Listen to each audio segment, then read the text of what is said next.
As you can see the look, wow, it's so nice. And let's taste, guys. And should be, if you eat this one, guys, include with this orange. So with the chicken and it will like a dynamite. It will spread your mouth.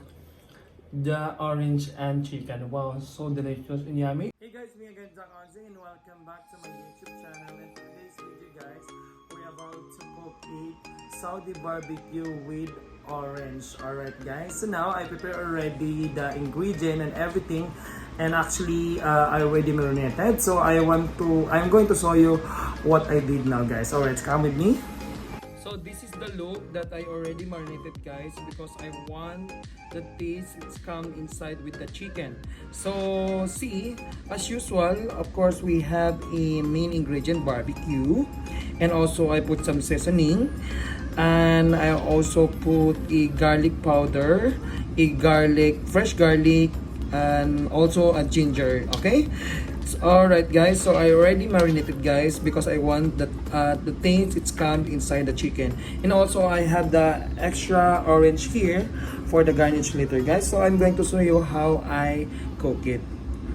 So I already marinated like 10 to 15 minutes, guys. Then now I have to heat the pans.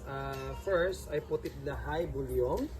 Then after that, it will hot totally the pan. I will put it on the lower volume so that the chicken it will not burn, and also it's slowly cooks better because it will taste very good. And after that, I have to prepare my rice. This is the look, guys, of our Saudi barbecue with orange. I forgot to tell you guys that I did not put any water in it because I believe the chicken it will come with a natural water. So as you can see, I put some low heat only so that it will calm the water from the chicken, guys. So this is the one. So should be slowly cooked so that it will be a nice and taste. Alright, so now I have to prepare the onions. The reason why I did not put the onion together with this one because I want the smell, the essence of the onion and the pepper, guys. So this is the secret. If you like the food it will smell good, we should put it last, the onion and the pepper, so that to taste it good. So yan guys, as you can see, guys, if already cooked, if you can see here, it's like separated the oil and the sauce. So this it means it's already cooked the one we cook now. Alright, so yeah, so I had to put the onion and the pepper or green pepper, red bell pepper. Alright, so I'm ready to put the onions and also the green bell pepper. Alright, so as you can see here, and like that, it's really looks saucy now. So what to do now, guys, we had to alright guys, cook already, so it's time to put the lemon. Should be the lemon, guys, just like that. It will not open, so that if you eat with the lemon it will be like a dynamite on your mouth. Alright,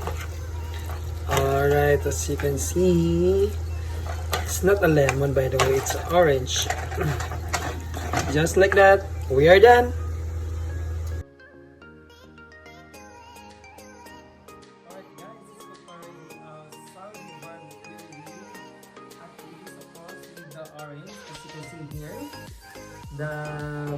The orange I did not smash, as you can see, like a garnish, and also I put some green pepper, onion. As you can see the look, wow, it's so nice. And let's taste, guys. And should be, if you eat this one, guys, include with this orange.